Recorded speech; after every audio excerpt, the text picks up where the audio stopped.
الله أكبر الله أكبر الله أكبر الله أكبر.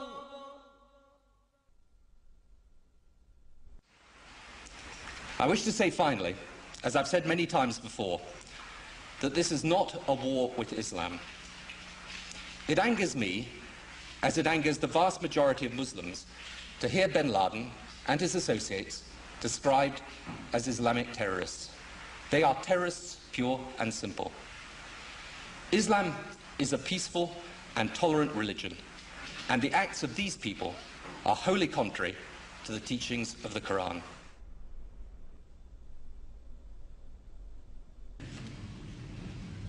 I also want to speak tonight directly to Muslims throughout the world. We respect your faith. It's practiced freely by many millions of Americans, and by millions more in countries that America counts as friends. Its teachings are good and peaceful, and those who commit evil in the name of Allah blaspheme the name of Allah. The terrorists...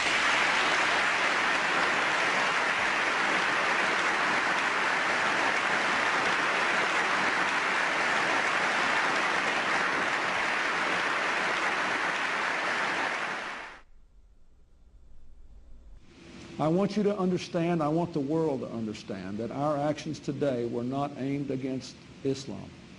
The faith of hundreds of millions of good, peace-loving people all around the world, including the United States. No religion condones the murder of innocent men, women, and children. But our actions were aimed at fanatics and killers who wrap murder in the cloak of righteousness, and in so doing, profane the great religion in whose name they claim to act. My name is Ken Bigley from Liverpool and Bolton district. I'm here in Iraq, and I think this is possibly my last chance to speak to somebody who are listening from you.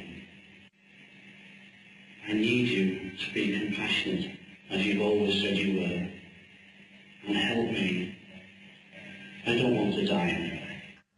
حتى نرى في طريقة مرتاحة وسنبقى نذبح الكفرة حتى نراك عدت إلى أمك وأبيك أو زوجك وبنيك والله أكبر والعزة لله. الله أكبر.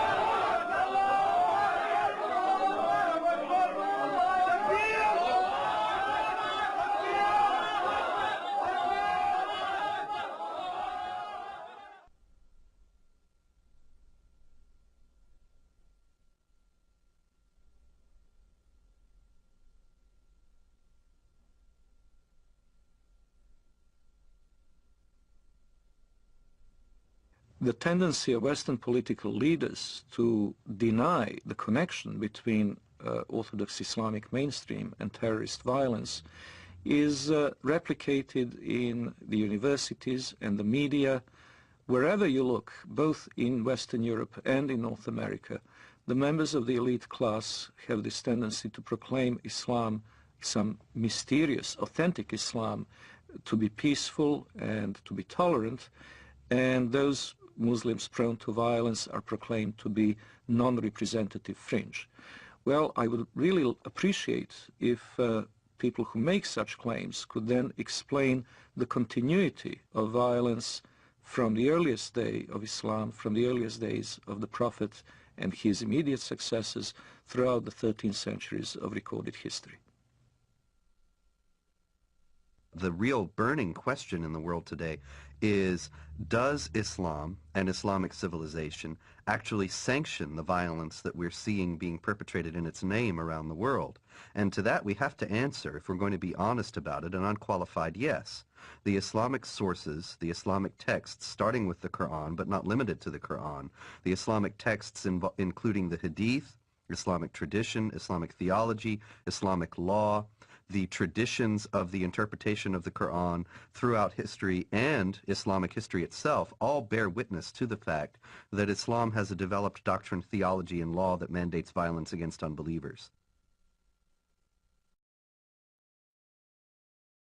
The origins are, of course, in the Muslim desire to impose all over the world the only religion, the only just religion, which is Islam, and the suppression of all other religions in order to establish the rule of Allah over the whole earth. This is a religious duty which binds the whole community, and which the Muslim community is obliged to impose, because they are obliged to obey the order of Allah, and this is the desire of Allah as expressed in the Quranic revelation.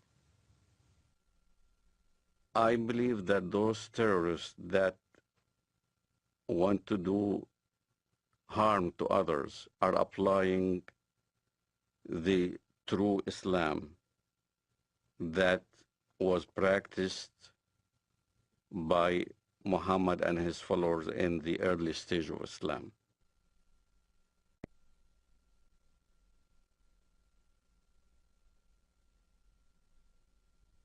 In Islamic theology, the Prophet Muhammad is considered al-insan al-kamil, which is the perfect man. He is the model par excellence to be imitated. He is the person that the more a Muslim is like him, the better off he is. So the Prophet Muhammad is revered today in the Islamic world as the primary model of human behavior. Well, when Muhammad, the Prophet of Islam, wiped out all the Jews from Saudi Arabia, there was 3 tribes, Banu Nadir, Banu Qurayza, Banu Qaynuqa. We were proudly studying this in school as Muhammad, the Prophet of Islam, ordered the beheading of the Jews of Banu Qurayza and the women being taken as concubines. As soon as a child had pubic hair, he was beheaded. So the Jewish population was either extradited or beheaded. The story of Rabbi Qanina is a well-known documented story in Islam. Rabbi Qanina was tortured by the order of the Prophet of Islam himself. His eyes were put out.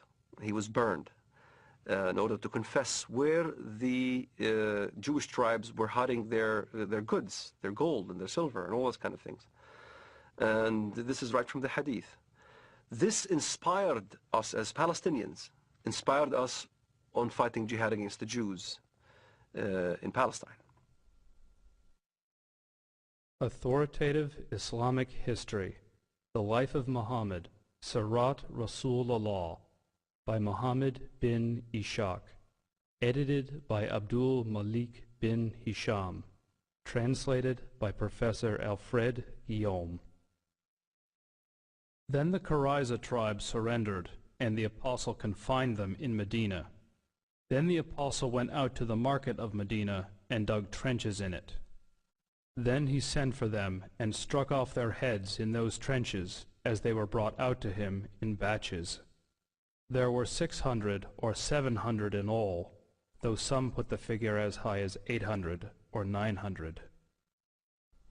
Another example, that may be even more chilling, of the deleterious influence that Muhammad's example has upon the Islamic world was exemplified recently by an Egyptian leader of a radical Muslim party who wrote just recently that he couldn't believe that the beheadings in Iraq were being protested by Muslims. Weren't they aware that the Prophet Muhammad himself beheaded between 600 and 900 men personally, members of the Jewish Qurayza tribe in Arabia, after he had defeated them? Didn't they realize that if the Prophet did it, then this was the proper way to behave? And so the Mujahideen in Iraq, who were beheading people, are simply obeying the example of the Prophet. Now we can see then that since the Prophet Muhammad himself participated in many battles and raids, and did indeed perpetrate these beheadings, he ordered the assassination of several of his political opponents, and he behaved in general like a typical 7th century warlord. The problem is that when this is transferred to 21st century behavior, 21st century contexts of behavior, then what you get are terrorists. The Quran occupies a place that has no parallel in Western civilization. The Quran is considered by Muslims and by traditional Islamic theology to be dictated word for word by God himself, by Allah himself, through the angel Gabriel to the Prophet Muhammad. As a result, every word of it is the words of God himself. Every word of the Quran, unless it is canceled by another section of the Quran itself, is valid for all time and cannot be questioned, cannot be reformed, cannot be changed within an Islamic context. This means that moderate Muslims, peaceful Muslims, if they are sincere, have to reject entirely Quranic literalism. But to do so puts them outside the sphere of anything that has been considered Orthodox Islam throughout history, because to do so is to reject the very basic premise of Islam, that this is a book that is dictated by God and is a perfect copy of a perfect book, the al-Kitab, the mother of the book that has existed forever with Allah in heaven. The Noble Quran, translated with parenthetical notes by Dr. Muhammad Taqi-ud-Din al-Hilali and Dr. Muhammad Muhsin Khan. Surah 98, verse 6. Verily, those who disbelieve in the religion of Islam, the Quran and Prophet Muhammad, from among the people of the Scripture, Jews and Christians, and al-Mushrikun, other disbelievers, will abide in the fire of hell. They are the worst of creatures. So the Quran is simply a set of direct commandments or else narratives, descriptions, sometimes very distorted descriptions of Judaism and Christianity. Because of the normative nature of those commandments, the second important body for Islamic jurisprudence and for Islamic polity is the tradition of the Prophet, the Hadith. Now, the Hadith are absolutely necessary to make any sense of the Quran, because Allah addresses Muhammad in the Quran and they talk about incidents in Muhammad's life, but they don't fill in the narrative details. So you have to go to the Hadith, the traditions of the Prophet Muhammad, in order to understand what's being said in the Quran and why. The Hadith are many, many volumes of traditions of the Prophet.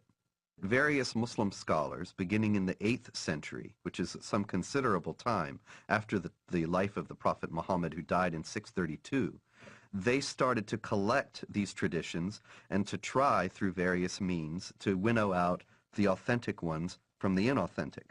From an Islamic standpoint, if something that Muhammad said or did is recorded in one of those books, then it has authority second only to the Quran.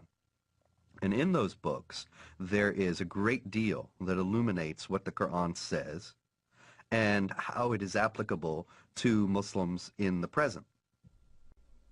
Authoritative traditions of the Prophet Muhammad, the Hadiths of Sahih al-Bukhari, translated with parenthetical notes by Dr. Muhammad Muhsin Khan. Volume 4, Book 52, Hadith number 53. The Prophet said, "Nobody who dies and finds good from Allah in the hereafter would wish to come back to this world even if he were given the whole world and whatever is in it." except the martyr who, on seeing the superiority of martyrdom, would like to come back to the world and get killed again in Allah's cause. The Prophet said, "A single endeavor of fighting in Allah's cause, in the afternoon or in the forenoon, is better than all the world and whatever is in it." Since there is no sense of natural morality in Islam, you have to go into either the Quran or the Hadith to find out what is allowed and what is not allowed. And in those books we have very clear instructions from the Prophet Muhammad that it is the responsibility of Muslims to meet the unbelievers on the battlefield, to invite them either to accept Islam or to accept second-class dhimmi status in the Islamic State. And if they refuse both of those, then to wage war against them. Fight against those who believe not in the law, nor in the last day, nor forbid that which has been forbidden by Allah and His Messenger.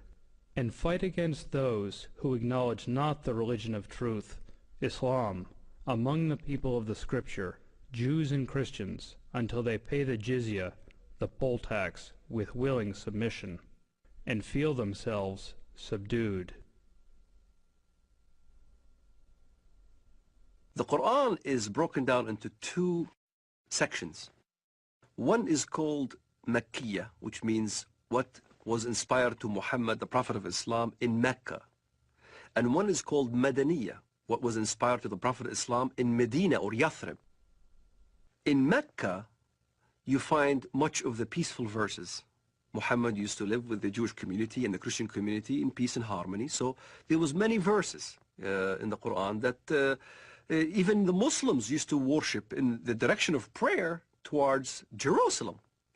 They saw many elements of a unity between the Jewish and the Christian and the Muslim faith. There are indeed some verses in the Quran that could be called peaceful and tolerant, notably the injunction against compulsion in religion. Those verses almost invariably date back to the beginnings of Muhammad's prophetic career in his native city of Mecca, where he was powerless, where he was only beginning to attract followers. Only few relatives and friends accepted the religion at that time, and he has many foes. So the revelations of that time were very peaceful. Well, it all changes with the establishment of Muhammad's theocratic statelet in the city of Medina. He becomes a warlord, he becomes the head of a totalitarian state, he becomes very rich, very powerful, and very intolerant. And then many of these early verses, in fact, get abrogated.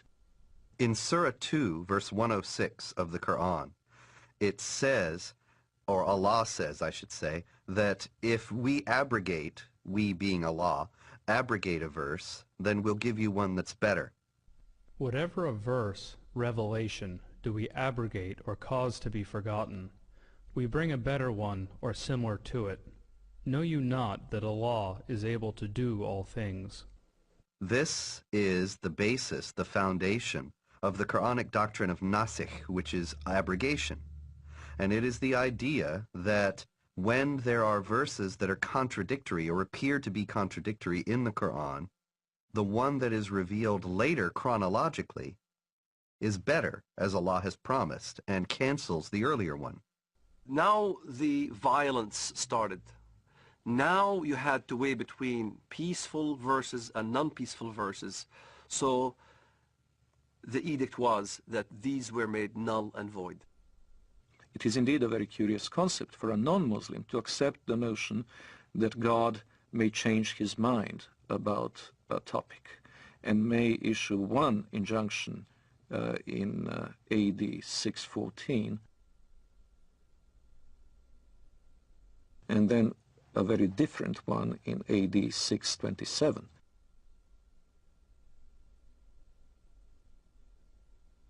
But this is indeed what has happened in Islam. It's very important to understand that the Quran is not arranged chronologically. It's arranged simply on the basis of the longest chapter to the shortest. And so you will find in the book itself some of these more tolerant verses at a later point in the book than the very intolerant ones advocating violence and subjugation of infidels. But that doesn't mean they came into being later on. Quite the contrary. If there is ever a contradiction between two injunctions, the ones that came later on in Medina are the ones that retain their validity, and the early ones from Mecca have been abrogated. The peaceful verses became mansukha, means made null and void, with verses like the verses of the sword. Traditional Islamic theology has it that the 9th chapter of the Quran, Surah 9, is the last revealed in the career of the Prophet. And it is the only one that doesn't begin with Bismillah ar-Rahman ar-Rahim, in the name of Allah, the Compassionate, the Merciful. Some have said that that's because there's no compassion or mercy in this particular chapter, and that it is the Quran's last word on jihad, and in particular on how Muslims should behave toward unbelievers. In it is the celebrated verse of the sword. And what does the verse of the sword say? It's very clear.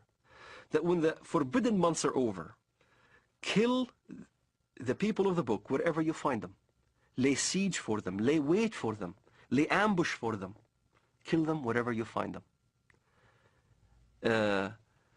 In fact, I converted to Christianity.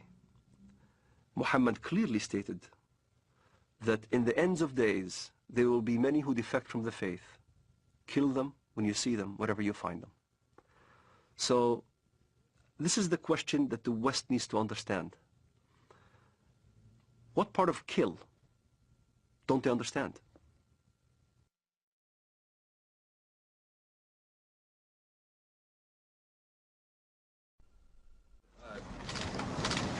You said that the President reiterated the message of tolerance and the importance that this is not a campaign against Islam or Arab nations generally.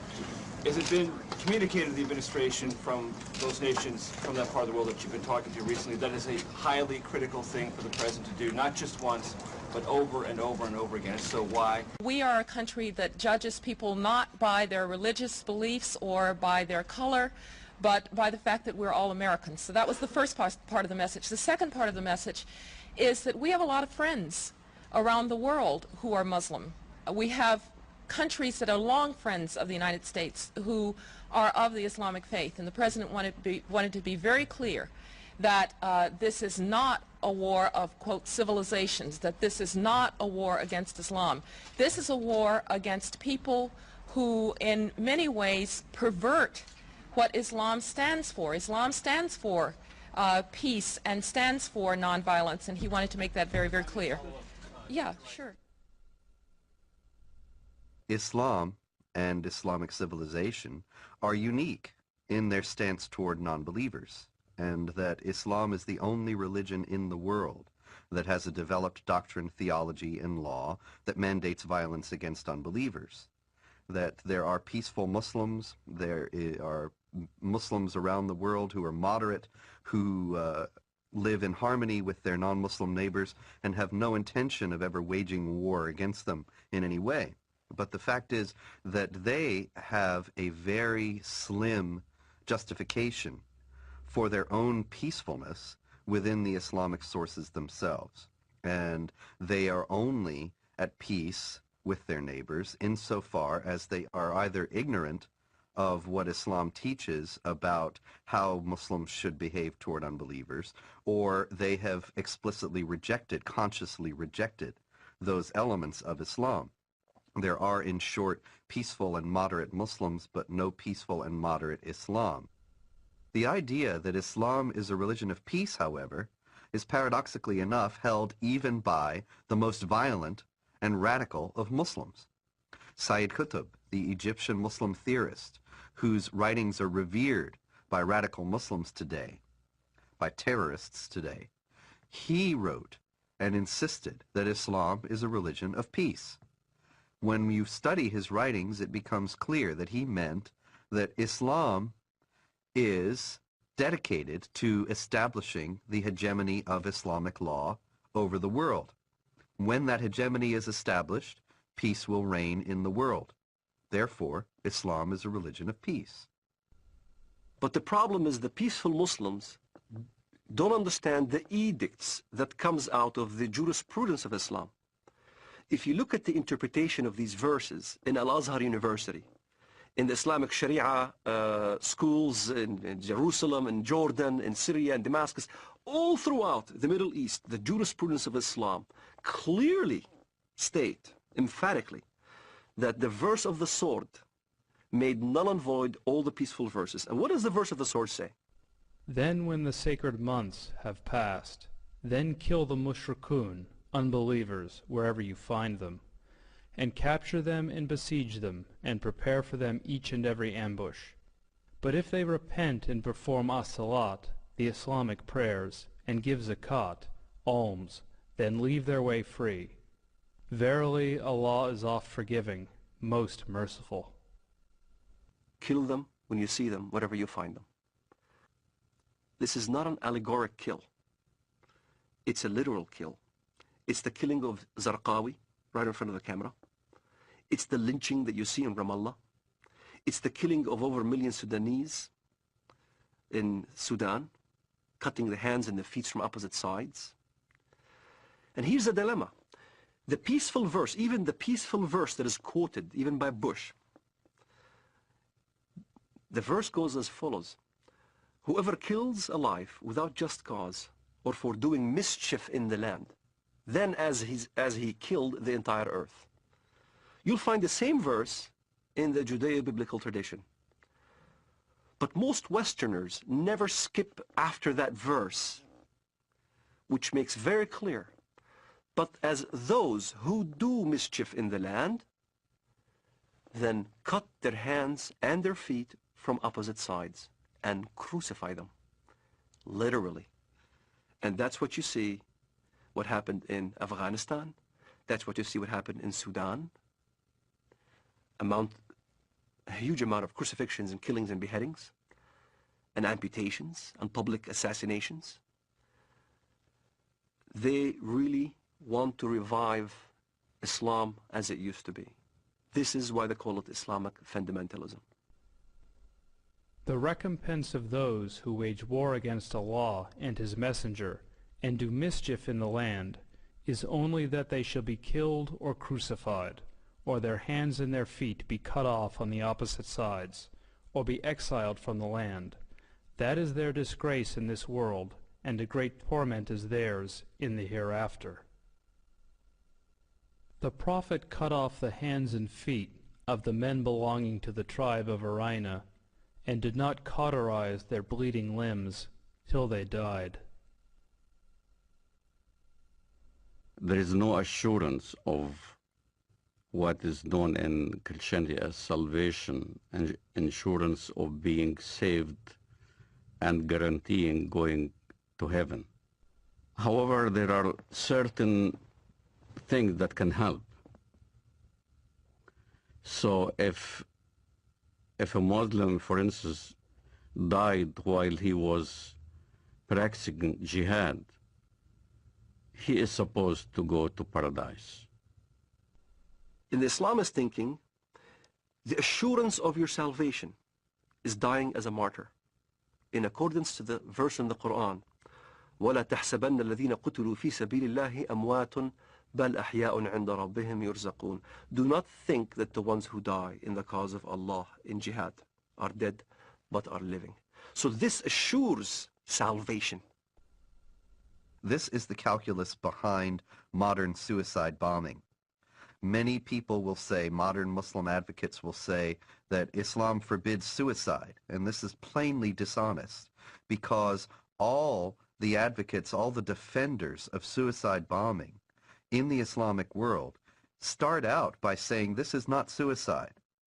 This is, the intention of the person is not to kill himself. The intention of the person is to kill others, and that is sanctioned because it is Islamic jihad. And if in the process they are killed themselves, that's an unavoidable consequence of their actions, and they will be rewarded with the reward of martyrs in paradise. Quran is quite clear about the heavenly reward for a jihadist who falls fighting in the path of Allah. he will be granted instant access to paradise. And a Muslim paradise is an extremely sensual one. It is full of houris, black-eyed beauties that will await the martyr, and the gratification that follows is eminently unsuitable for family audience. The Quran contains no guarantee of paradise except for those who slay and are slain in the cause of Allah. Verily, Allah has purchased of the believers their lives and their properties, for the price that theirs shall be the paradise.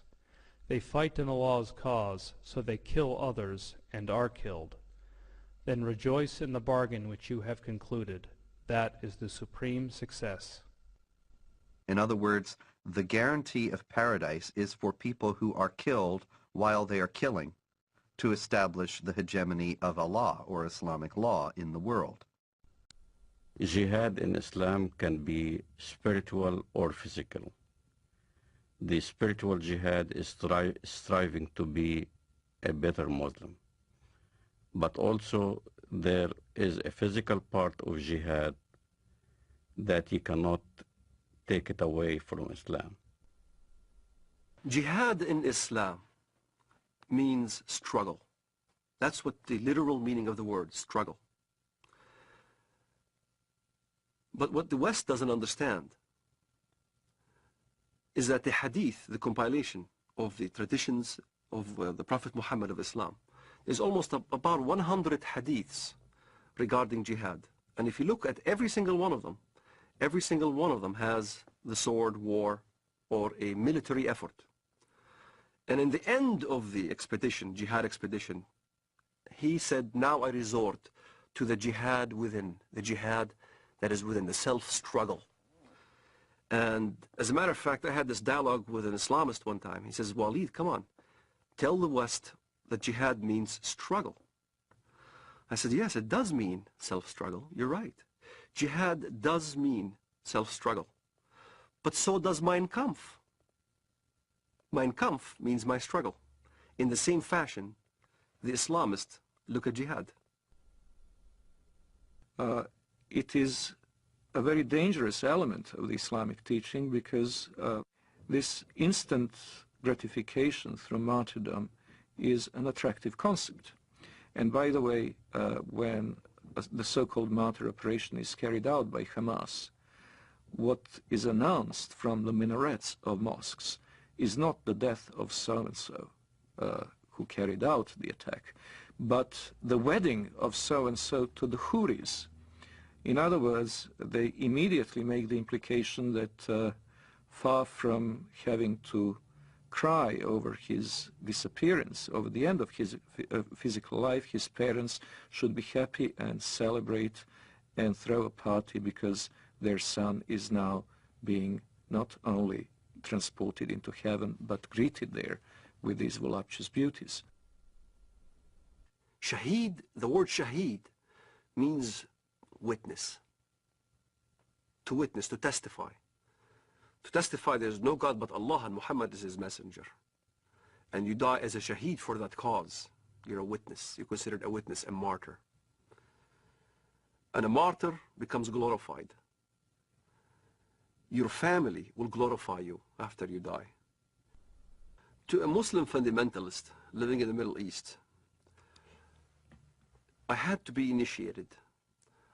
I had to basically either kill my first Jew or destroy my first Zionist infrastructure. I had to prove, beyond shadow of a doubt, that I was worthy. And there are ample amount of students, teenagers, men, who are willing to die as suicide martyrs, willing to put explosives. The martyr application is filled. There are many applicants. There's not enough bombs to fulfill the applicants. And to get on one of those missions, indeed you must have been chosen. You must have been really good. You must have been violent enough. You must have been going out on every demonstration in the streets of Jerusalem or Bethlehem or our village. You must have shown yourself worthy of a greater operation. So when I explain what I've done and people have seen me in the community and I was worthy, I ended up in prison, I was of course recruited. And I remember Mr. Mahmoud al-Mughrabi. He was proud to have planted 15 bombs and killed many Israelis. And he was being bailed out by a Jewish Israeli lawyer. He was back right in the street. So you find your bomb maker and you apply. You say, look, I want to join. I want to do my first martyr operation, planning a bomb or whatever. And you need connection. So I found my connection. I rendezvoused with this guy in Jerusalem, in Shara' Bab al-Wad. And he built this explosive charge with a timer and a loaf of bread. And I had to smuggle it from the Temple Mount under the auspices of Al-Waqf department. Al-Waqf police is the Islamic police appointed by the government to watch over the holy sites. Them knowingly that I had explosive charges smuggled me so I can escape from the checkpoints. And there, I carried my explosive charge from Jerusalem to Bank Leumi Israel in Bethlehem. I was supposed to put the explosive charge at 6 p.m. exactly. I was supposed to have this explosive charge in my hands at 6 p.m. exactly. 5 to 6, I saw some Arab children running around, and I didn't want to kill any Arabs. So I decided to place the explosive charge on the roof. I tossed it on the roof. At 6 p.m. it went off, and there was this big explosion. I looked behind me, I see this thick black smoke coming out of the building, and I started running. That's the moment I first got a glimpse of the reality of killing. I thought people have died. And I remember I didn't sleep for 3 days, constantly worried that I've killed somebody. Even terrorists have a reality check that you kill or you're about to die. You can sense it. This is why in Israel, the nature of finding out a terrorist suicide bomber is to look at their eyes. They'll have these glossy eyes. They're sweating profusely. They're not paying attention because in their mind they're about to go. And you weigh the reality of what, now you're going to die. And many times I've been in this situation where I had thought that I was going to get killed, shooting back and forth as we stoned at the Israelis and they shoot back at us and things like that. I was face to face with death. When you think in your mind you're going to die, you struggle between the requirements of your Islamic upbringing and between the reality that you value your life. And at some point, one has to outweigh the other. And for a Muslim fundamentalist, we always chose death. We always chose the suicide. My cousin died on his way to Ben Yehuda Street, and he got killed. He died. I had people, relatives die, and fighting the Israelis. And as I look at it now, I think, what a waste. What a waste of life.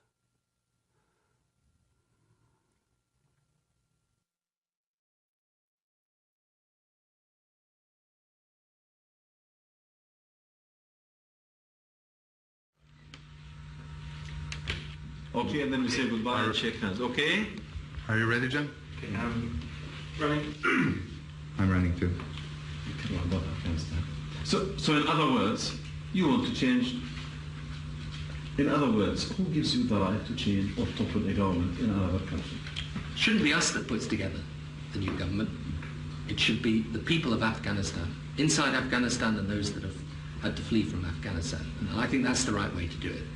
Now, can I say I've enjoyed very much doing this interview with you, and I think that whatever differences there are between us, it's important we carry on with this dialogue. Maybe one of the problems that arises out of all this is there's been insufficient dialogue between the Arab world and the West, between Islam and between people of other faiths. And I hope that we can establish a proper dialogue And maybe that would be some good that could emerge out of the terrible events of the 11th of September. Some personal question, Mr. Blair, at the end. I know you have so many meetings and people are waiting outside. I've read, I think, in the Times that you read about Islam. What do you know about Islam? Well, I do not in any shape or form pretend to be an expert, but I do read the What message. do you read? What interests you? I read the message of the Quran insofar as it can be translated, and I read about Islam, and I enjoy doing that. And I think there's, I've learned things about the Quran that I never knew before, and I think a lot of Christians would be interested. That's one of the reasons I say to you, it would be good if out of this we had some more dialogue and some more faith. And the reason I have to leave you now is because I'm going to meet some religious leaders, both Muslim and Christian and Jewish, upstairs, and in order to discuss with them how we can bring the faiths closer together. So, shukran lal jazeera. Shukran, Mr. Blair. What did you say in Arabic? Shukran lal jazeera. Shukran jazeera. Thank you very much. Islam understands its earthly mission to be to extend the law of Allah over the world by force.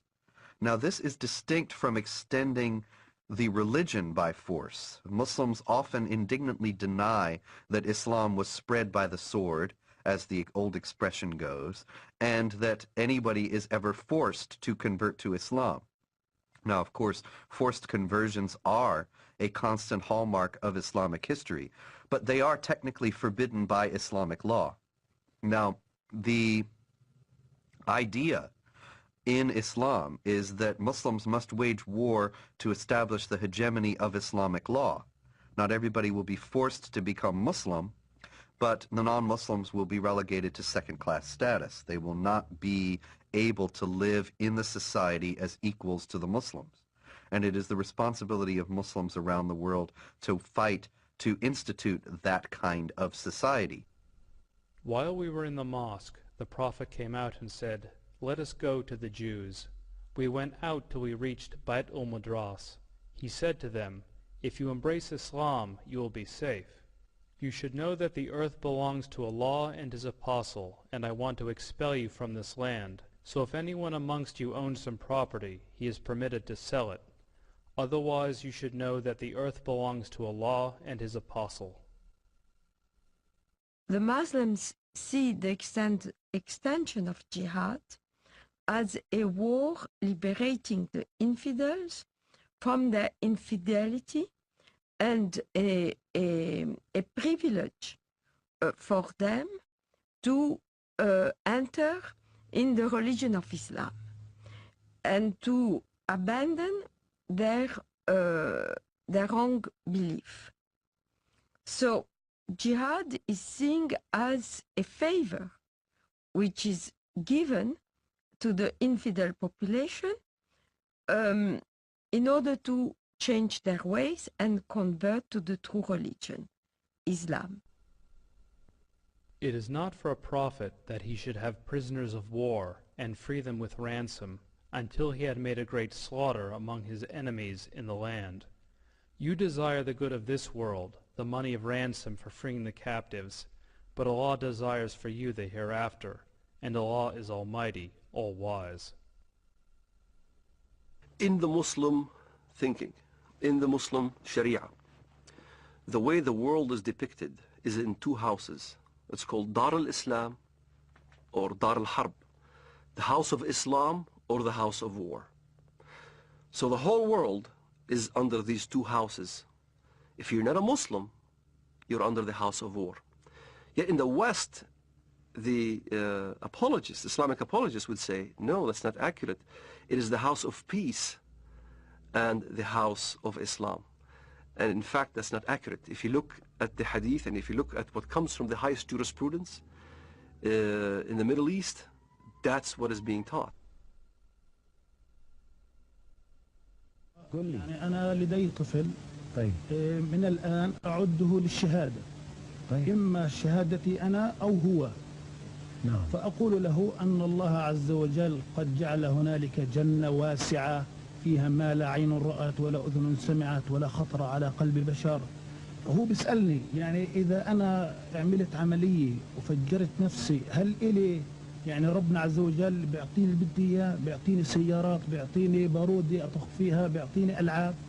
قلت له كل ما تطلب وهل هذا أي حصل؟ شيء تطلبه هذا فعلا حصل. وهل حصل بينك وبين ابنك يعني؟ هذا فعلا حصل. نعرف حقيقة لو نمسك الميكروفون مع بعض ودنا نعرف ما هي الإجابة الصحيحة لهذا الطفل عندما يسأل أين أبي أو أين أمي وقد قام كلاهما أو أحدهما في عملية استشهادية. والله الإجابة باختصار لما استشهد سعيد ما حكينا إن هذا شهيد. نعم. ولا تحسبن الذين قتلوا في سبيل الله أمواتا بل أحياء عند ربهم يرزقون. نعم. وسكتنا الأولاد. ولما أجت التلفزيون أظن أبو ظبي نعم. أو غيره قلنا لهم إحنا مستعدين نقدم أولادنا الأربعة. نعم. فطلع هذا الصغير قال وأنا ليش لا؟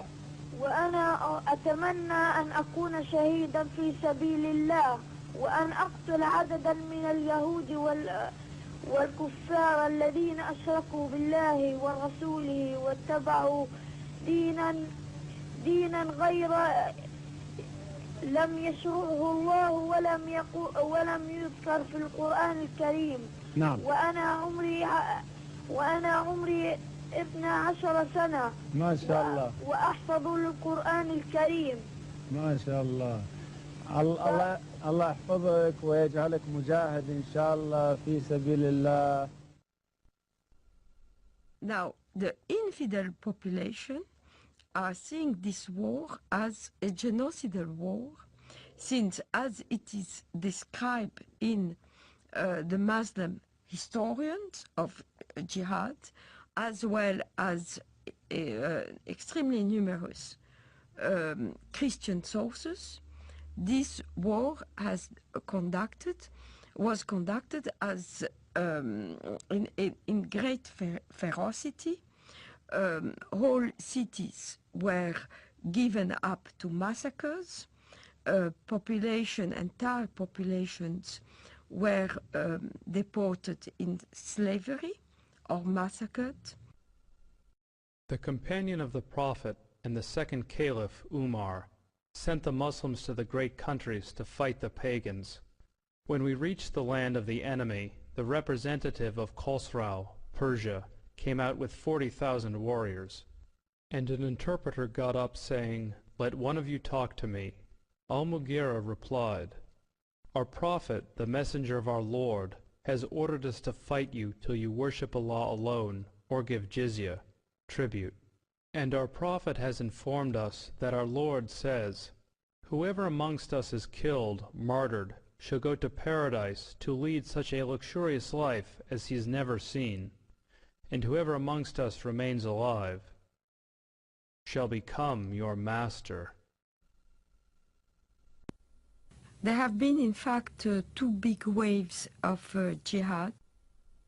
The Arab waves, which started in the 7th century, and in the course of 1 century only, has Islamized a huge territory, mainly Christian territory, from Portugal till Armenia.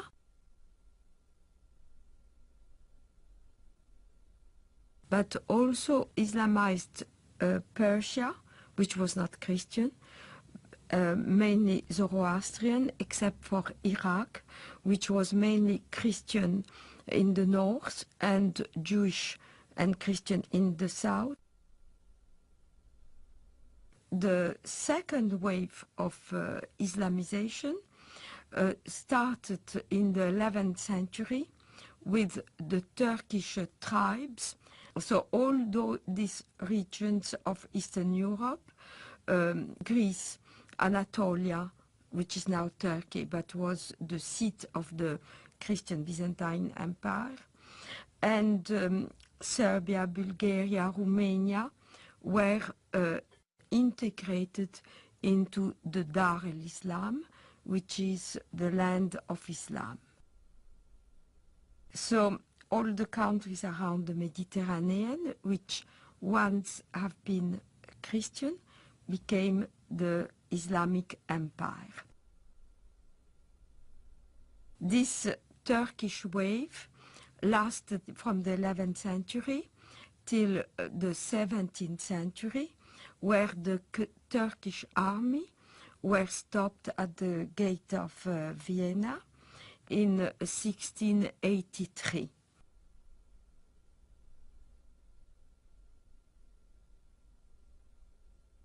The Crusades are not understood in Muslim world today very differently to the way they are understood in the Western academia and in the discourse of the Western elite class. Both talk of the Crusades as an aggressive war of conquest by Christian Europe against peaceful, innocent Muslims. One may ask, however, what were those Muslims doing in the Holy Land in the first place? Well, what happened is that Muhammad and his successors waged a series of wars of conquest, and in one such onslaught, in the 4th decade of the 7th century, the Holy Land, Palestine, Israel, was conquered by Muslims. And so when Seljuk Turks started interfering with the ability of Christian pilgrims to go to the Holy Land, to go to Jerusalem, and when their physical safety was no longer guaranteed, the Western Christians acted not only as reconquerors of a land that had been once theirs, they also acted as, quite rightly one might say, protectors of their holy places. Now, a defensive war in the case of the Muslims is even a war of conquest, because they're obligated to spread Islam. But a land which had once been Muslim, in particular, must be reconquered, and the jihad is the rightful name of that war of reconquest. So they could never accept the Crusader states in Antiochia and Jerusalem, because they were Dar-ul Harb reinstated into Darul Islam. And this is a contemporary aspect of the Israeli-Palestinian conflict, of which many Westerners are not fully aware. Exactly the same psychology that prompted Saladin and others to fight the Crusaders is now motivating Hamas. In both cases, it is not only a matter of the nationalistic desire of Arabs to expel European or Jewish settlers, it is also the Quranic obligation of all good Muslims to make sure that the land once ruled by Muslims will be reverted to their rule. From the British historian Hilaire Belloc's The Great Heresies, 1938. It has always seemed to me possible, and even probable, that there would be a resurrection of Islam, and that our sons or our grandsons would see the renewal of that tremendous struggle between the Christian culture and what has been for more than 1,000 years its greatest opponent. The suggestion that Islam may re-arise sounds fantastic, but this is only because men are always powerfully affected by the immediate past. One might say that they are blinded by it. But not so very long ago, less than 100 years before the Declaration of Independence, Vienna was almost taken, and only saved by the Christian army under the command of the King of Poland, on a date that ought to be among the most famous in history, September 11th, 1683.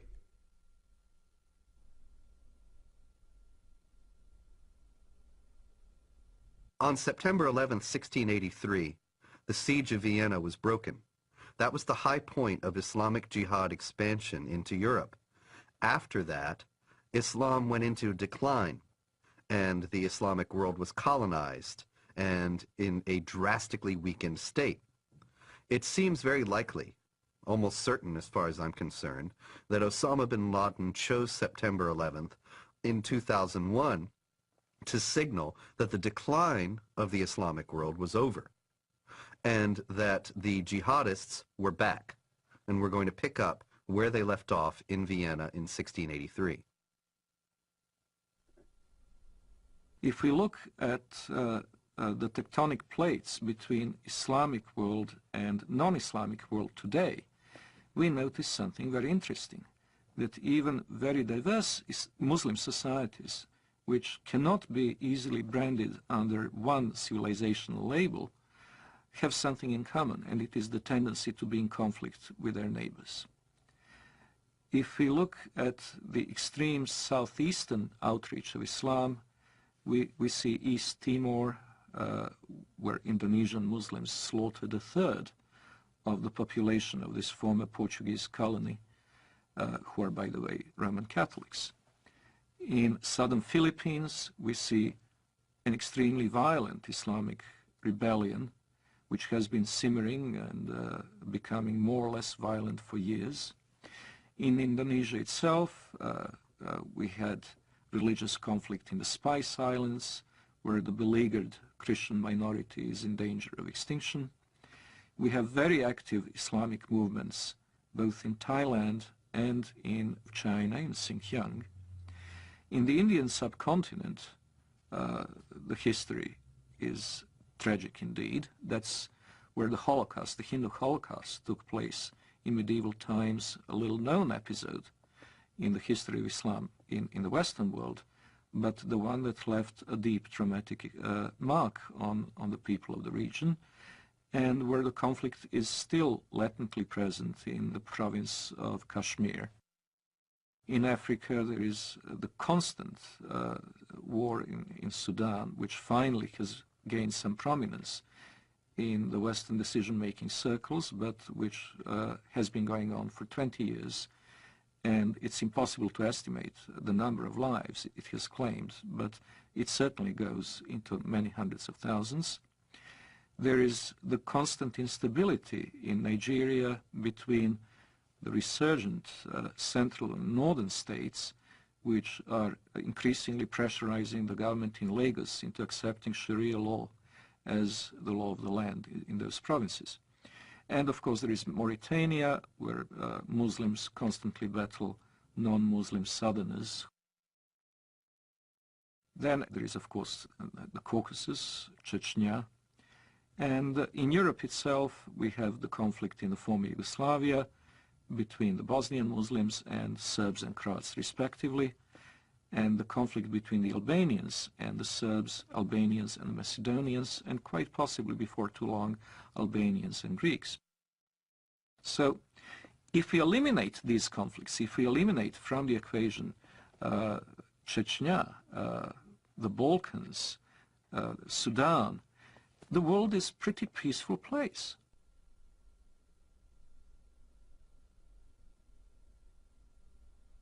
If we eliminate from the terrorist equation, terrorist acts carried out by the Muslims over the past 5 years, we would come to realize that the war on terror is unnecessary because terror is not a very big problem.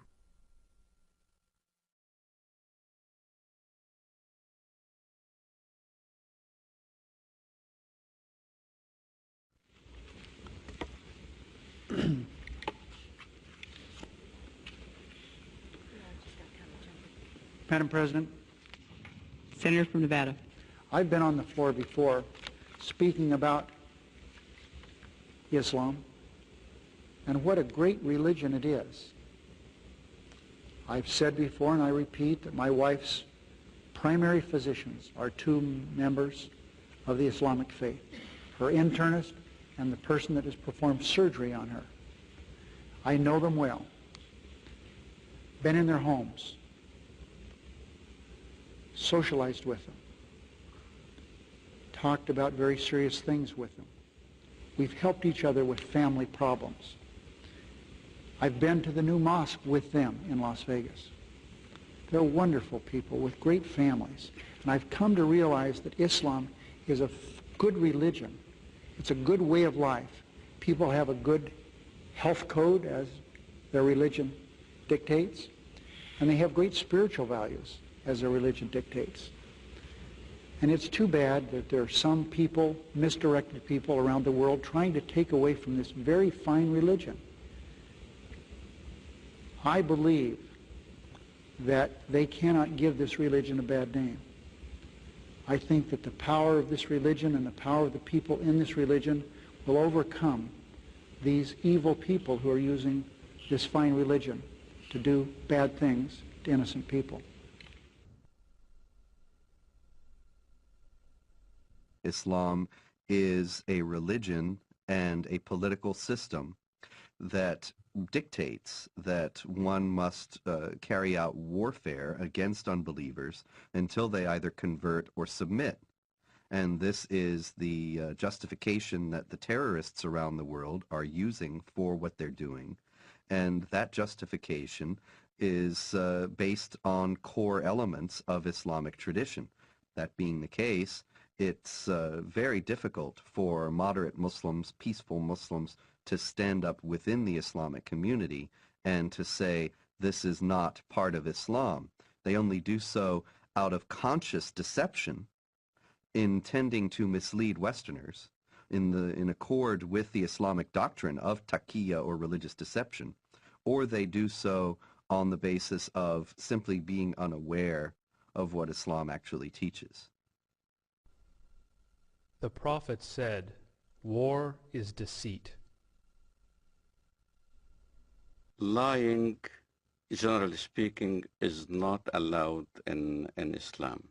But unlike other religions, there are certain situations where a Muslim can lie, and that would be acceptable, even encouraged. This concept called al-taqiyya. Al-taqiyya means prevention. So a Muslim is allowed to lie to prevent harm that may come to him or to Islam. When one is under pressure, one may lie in order to protect the religion. This is taught in the Quran, chapter 3, verse 28, chapter 16, verse 106. There are certain provisions for lying. So a Muslim can lie for the cause of Islam, can lie to keep peace in his family, so he can lie to his wife. A Muslim can lie to his fellow Muslim to keep peace in the society. Muhammad himself ordered people to lie. When people that he ordered to go and kill somebody, they told him, we cannot kill him unless we lie to that person. He said, okay, fine, lie. The apostle said, "Who will rid me of Ibn al-Ashraf?" Muhammad bin Maslama, brother of the Bani Abdul Ashal, said, "I will deal with him for you, O apostle of God. I will kill him." The apostle said, "Do so if you can." He said, "O apostle of God, we shall have to tell lies." The apostle answered, "Say what you like, for you are free in the matter."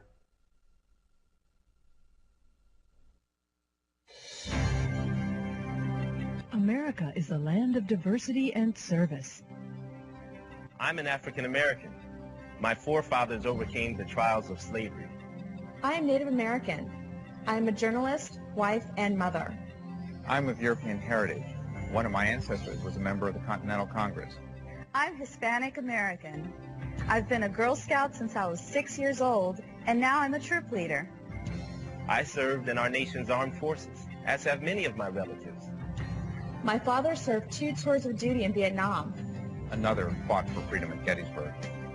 2 of my uncles fought for our country in the Korean War. And I am an American Muslim. And I am an American Muslim. And I am an American Muslim. I am an American Muslim. Muslims are part of the fabric of this great country and are working to build a better America. The spokesmen for Islam in the Western world know how to play the game. They know how to present their cause in the way that is not only regarded as acceptable by the societal mainstream, but also reasonable and even, one might say, just. They will appeal to democratic institutions and their human rights in the full knowledge that given the power to do so, they would abolish those institutions and deny those rights to others. The Prophet said, "By Allah and Allah willing, if I take an oath and later find something else that is better than that, then I do what is better and expiate my oath." When I used to be working as a translator at the Luke College in Chicago, the fundraising for jihad movements, for the PLO at that time, we would do the translation for the announcements or the flyers that we hand out or we put on the walls of the college. And I remember the Arabic would be basically the facts. Bring your friends. We were intending to raise funds to support our jihad brothers in Lebanon, or whether they're fighting in southern Lebanon against Israel or whatever. And then comes the English part. In the English part, it'd be the standard. We would be conducting a Middle Eastern cultural party. You're welcome. We will be serving lamb and baklava. So the West doesn't understand, as when we get together as a group, our conversations are different. As soon as a Westerner would come into the scene, then the whole conversation changes. It becomes palatable to a Western mind. When I used to go to work, let's say, during the Gulf War, I used to go to work at an American company. And everybody would be hovering around a TV set as soon as there's a Scud missile hitting Riyadh or something like that. And everybody will be distraught, unhappy if a Scud lands in the American camp. And I will be standing there right amongst the American employees. Oh, that's too bad, you know, oh, that's too bad. I'm sorry that, you know, we had loss of life. And out of frustration from having to keep the truth of what I really felt, I would roll down the window on the freeway going home and scream as loud as I can, Allahu Akbar, Allah is great. Allahu Akbar, because this is the chantation you do when the enemy is killed, when you win. So if it was a victorious day for the Iraqis, when they land a Scud missile, it will be Allahu Akbar on the freeway. I know nobody could hear me now. And when I went to my apartment home, the rest of the apartment complex were also Arabs from the Middle East. We'd get together in my apartment, watch the Gulf War, and we'd be praising Allah every time there was some incident where Americans got killed. But it wasn't the same face that we put on when we were in an American environment. In an American environment, you played different scenario. You acted as you are on their side. So there's this whole facade that is hidden from the West of how Muslim fundamentalists who want to propagate jihad in America can act publicly. Is what we are witnessing today a clash of civilizations? We ask that of noted Palestinian scholar and professor of English and comparative literature at Columbia University, Dr. Edward Said. No, I don't think so. And I think the whole thesis is a bit of a false one. Because in the first place, civilizations are not, you know, little packages that are kind of completely detached from each other. They're all connected in one way or another. And, you know, so-called Western civilization has many elements of Islamic and Confucian and Latin American and Russian, all the things that... The basis of and prophet of this new version of Islam as a religion of peace and tolerance was Edward Said, who established in all universities and in academia this Islamic vision of peace. On this basis, the whole history of dhimmitude and jihad disappeared. Edward Said, who in his book Orientalism posited that criticism of the Islamic world on the part of Westerners was racist and imperialist.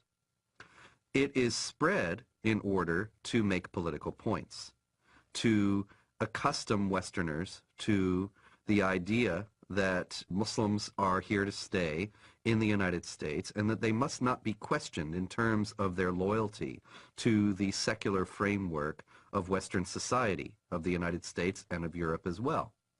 That they must not be questioned in this, despite Islam's historical, political character, because Islam is a religion of peace. And this fiction has become so entrenched in American public discourse as to be practically beyond question, such that anybody who does question it is immediately branded as a racist, a hate monger, a bigot.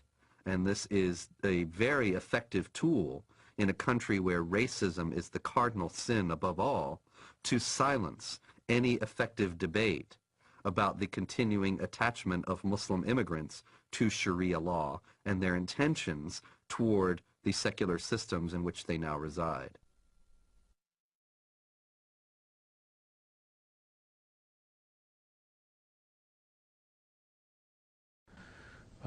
Is that this is not a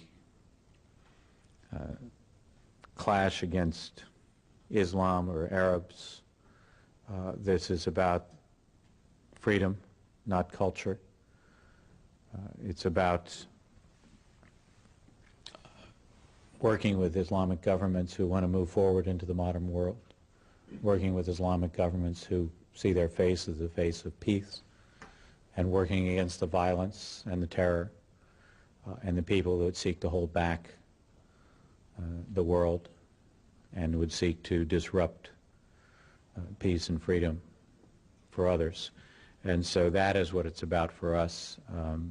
The true faith of Islam, we believe, is a religion of peace, and we intend to work with them in that regard. The true faith of Islam, we believe, is a religion of peace. Islam has to be known as more than a religion. The idea that Islam is a spiritual religion like, for instance, Christianity, is completely incorrect.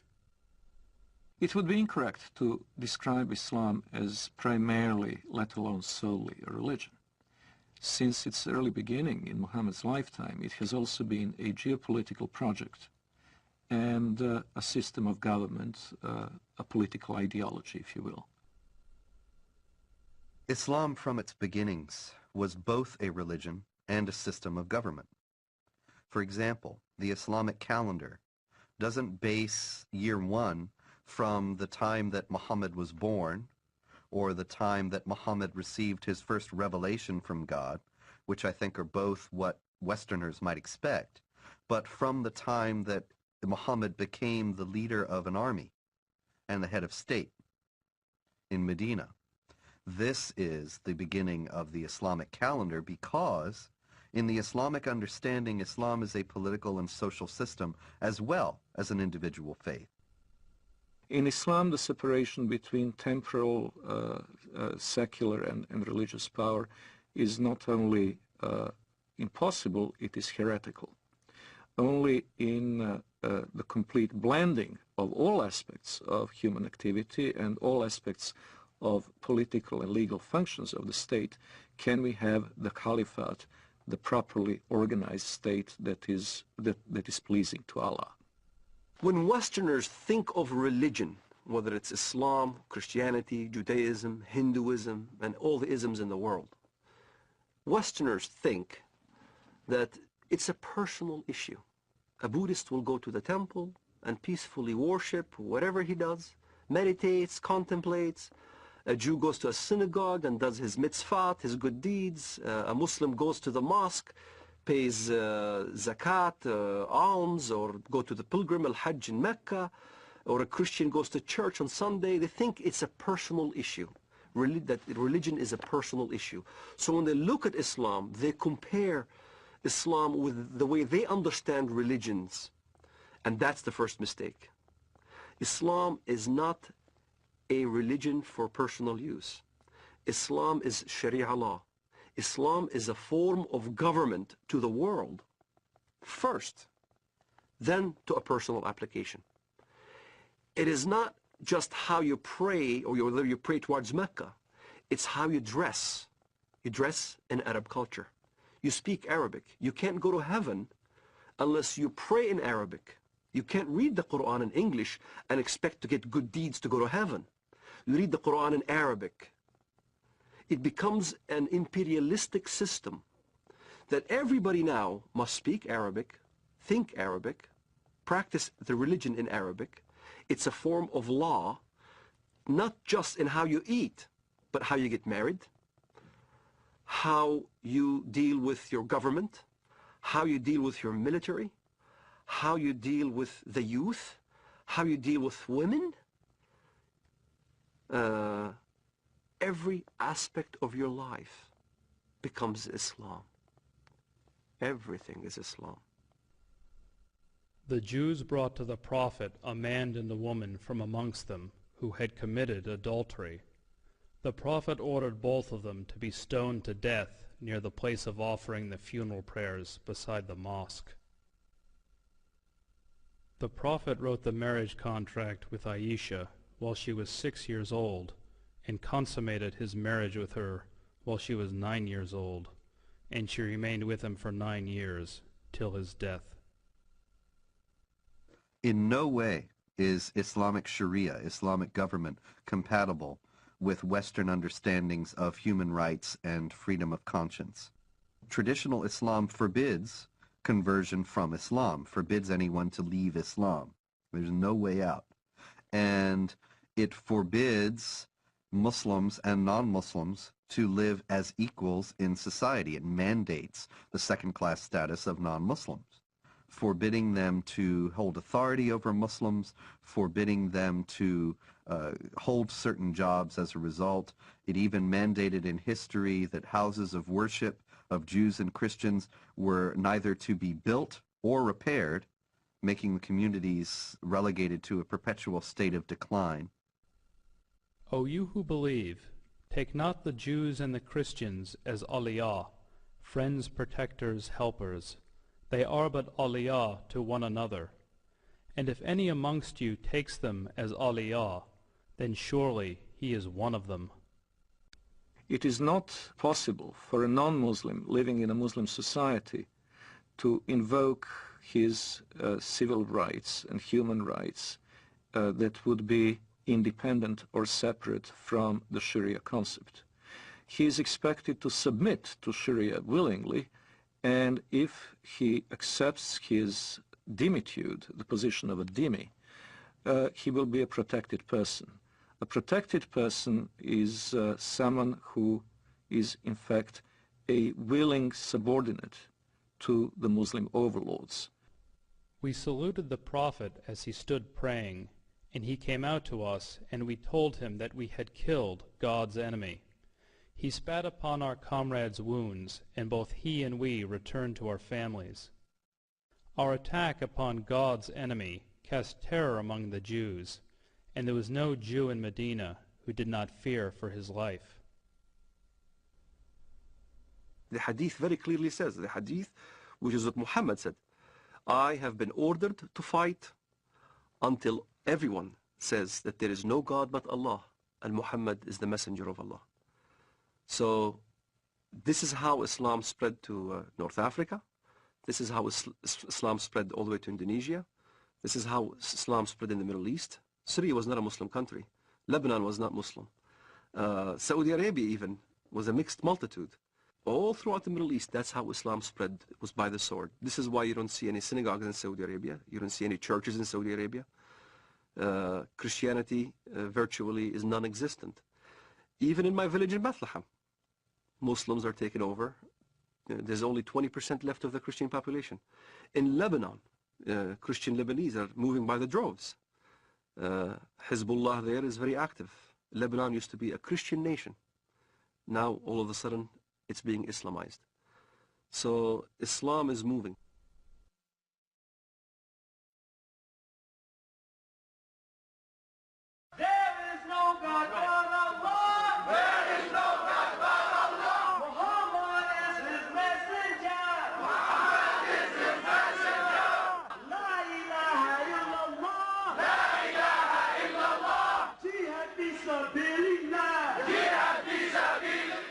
Follow the Quran. Follow the Quran.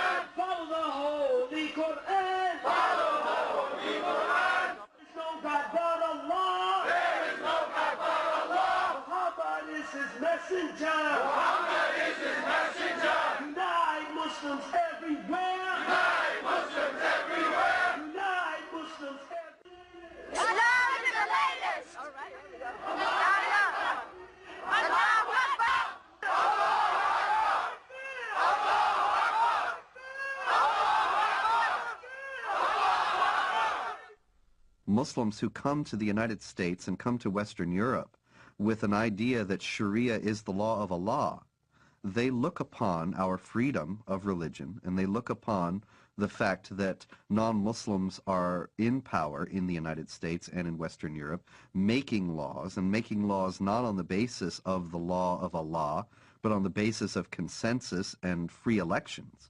They look upon all that as a manifestation of jahiliyyah, or unbelief, the pre-Islamic period of ignorance, as the times in any nation's history before it became Muslim is referred to.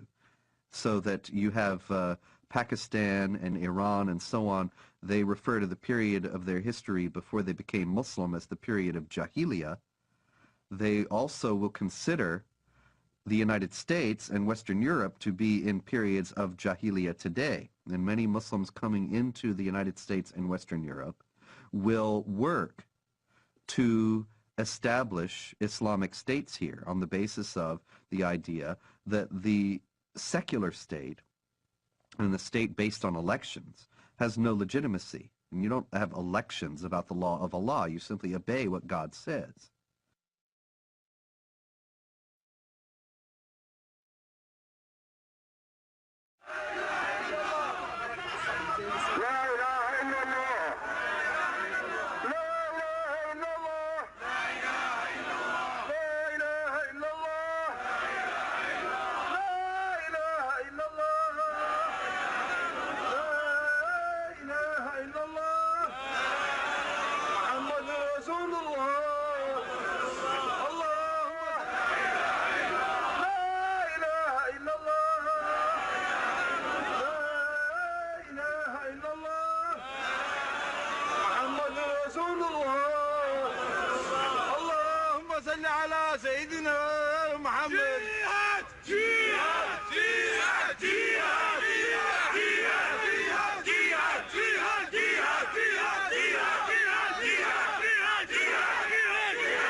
For the whole West to realize Islam is the truth.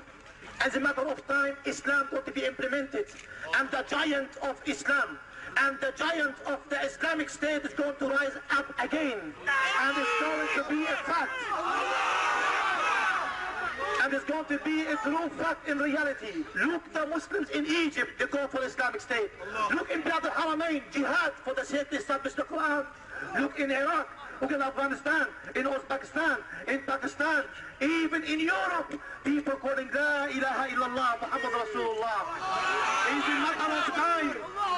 It's a matter of time the Sharia will be implemented, and the Muslim Ummah will be united.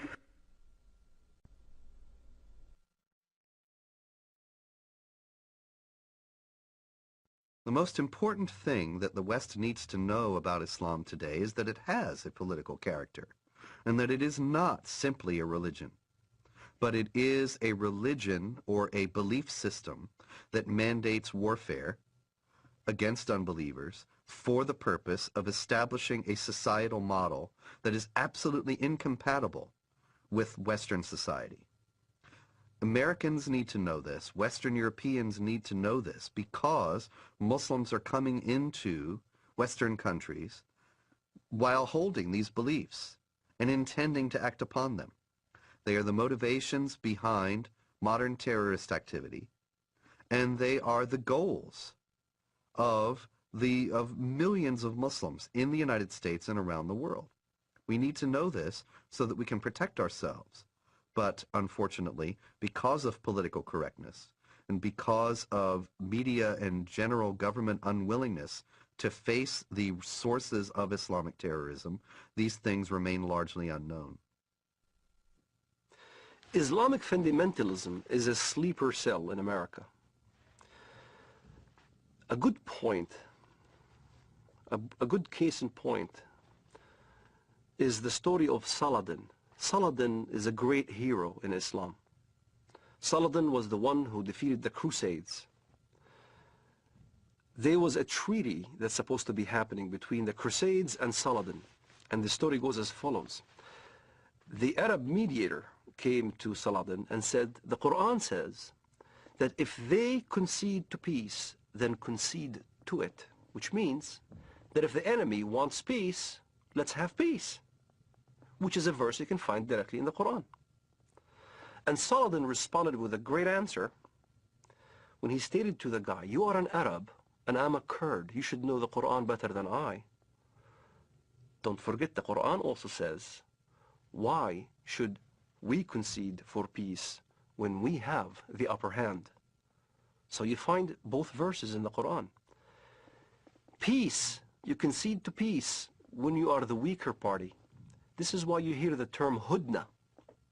Hudna is a peace treaty, ceasefire. In Iraq, Sadr asked for hudna because he knew he can't defeat Americans. You have hudnas all over when the enemy is stronger than you are. But as soon as you gain strength, then you don't concede for peace. This is why the face of Islamic fundamentalism in the West has a facade that Islam is a peaceful religion, because they are waiting to have more Islamic immigrants, they're waiting to increase in number, waiting to increase in political power, and once they do, then look out. You'll see the real face of Islamic fundamentalism here in America.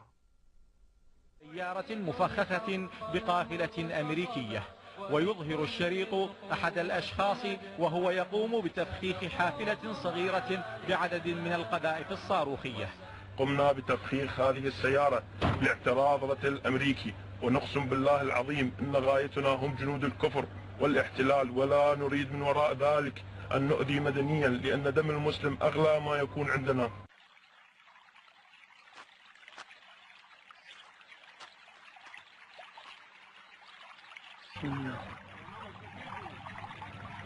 الله أكبر الله أكبر الله أكبر الله أكبر الله أكبر.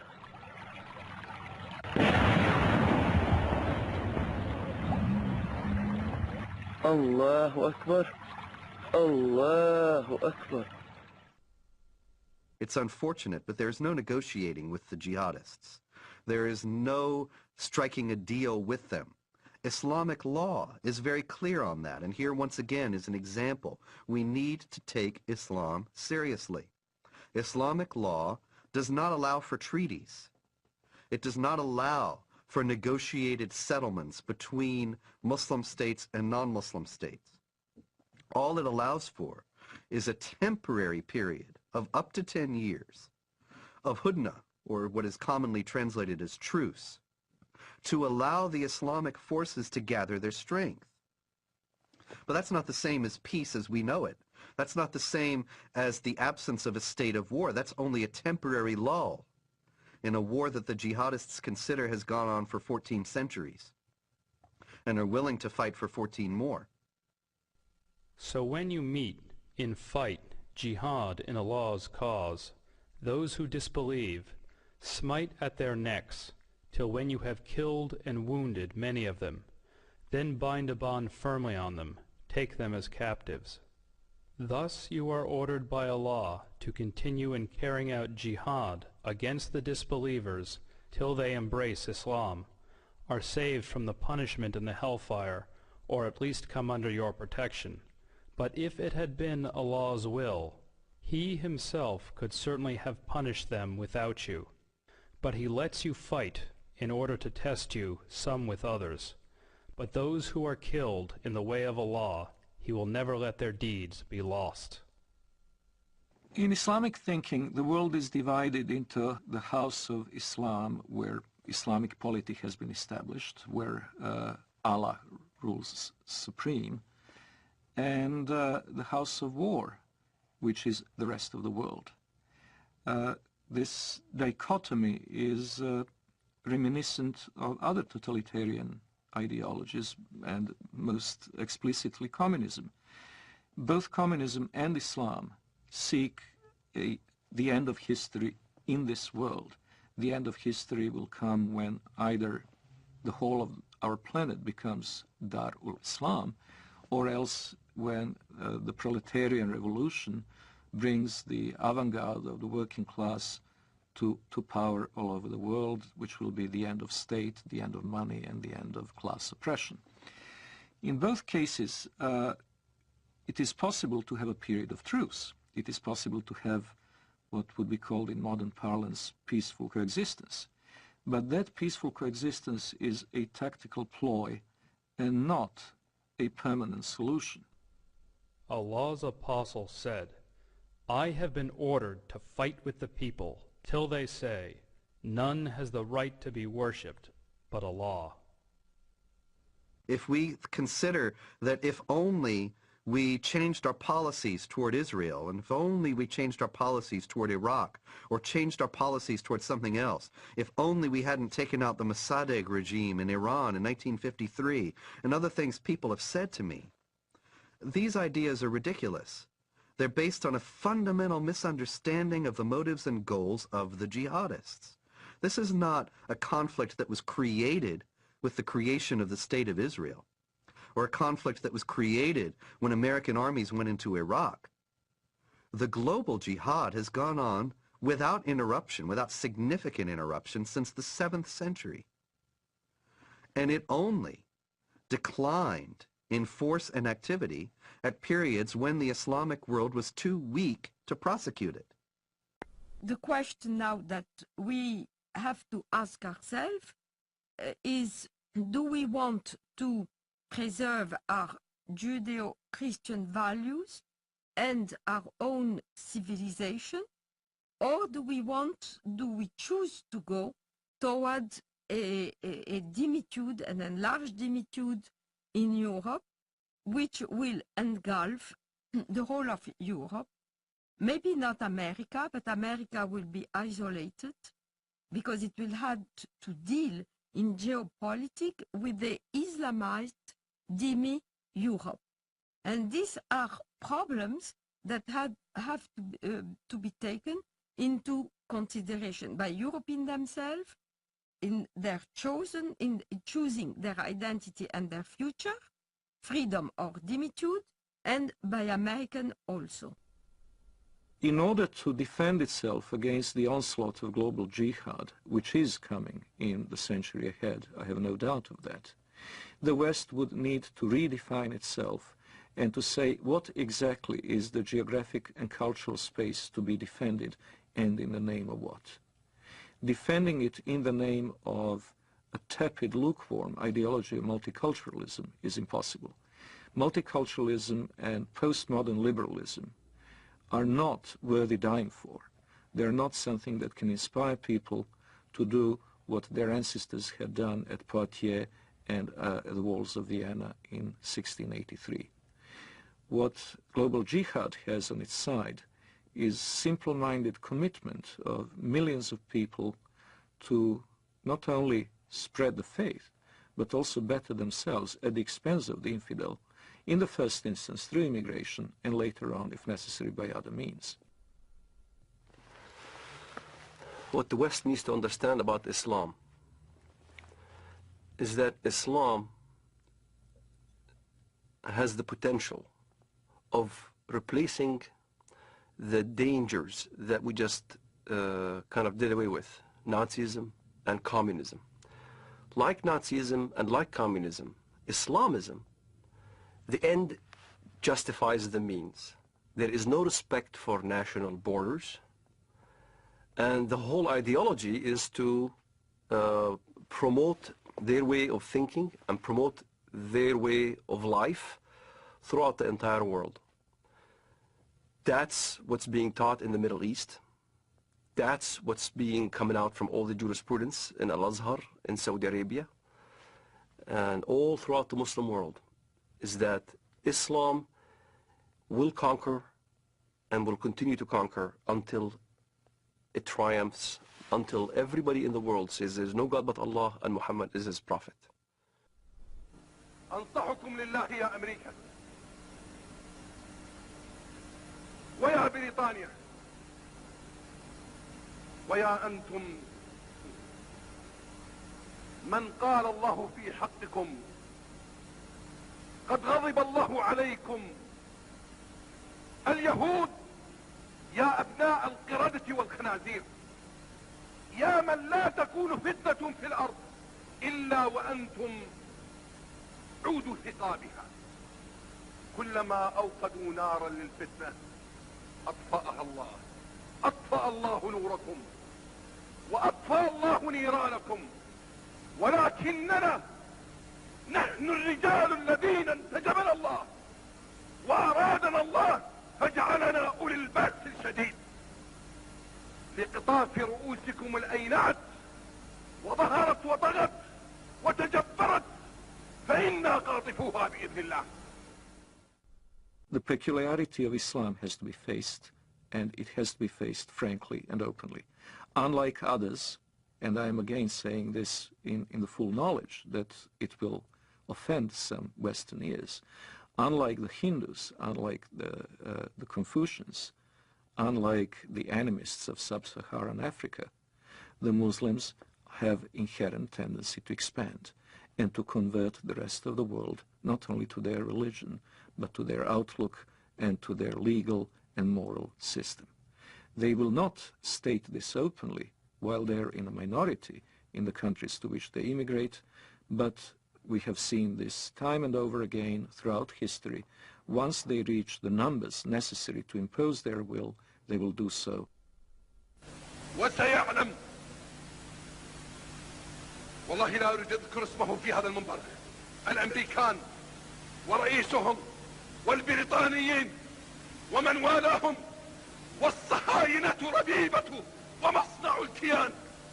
الله أكبر، لو أذن الله لنا يا أمة محمد سيقول حتى الحجر يا مسلم هذا يهودي خلفي تعال واقطع رأسه.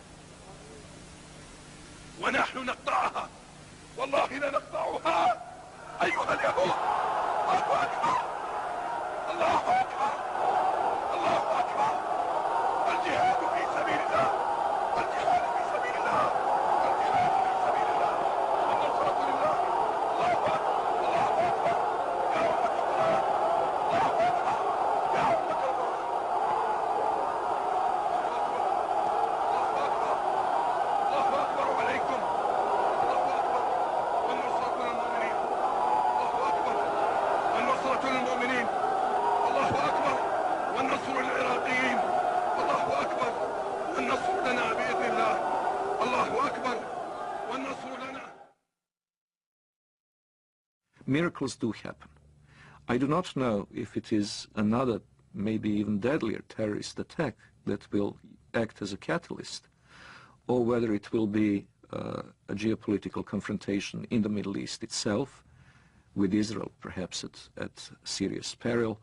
But I do hope and trust that a jolt will bring back into the minds and hearts of Westerners the awareness of the need to stand up and be counted.